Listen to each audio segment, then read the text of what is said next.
Why do we have smartwatches and driverless cars, but our rules and values still feel old-fashioned? That's something called cultural lag. Let's break it down in simple words. Cultural lag is a term used in sociology. It means that technology and inventions grow fast, but our thoughts, rules, and beliefs take more time to catch up.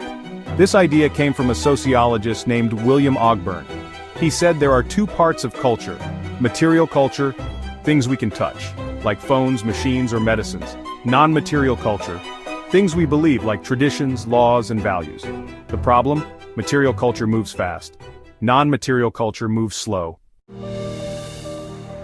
Let's look at some easy examples. Social media came fast, but we're still learning how to deal with online bullying or fake news. IVF and surrogacy help people have babies, but some societies still find it hard to accept.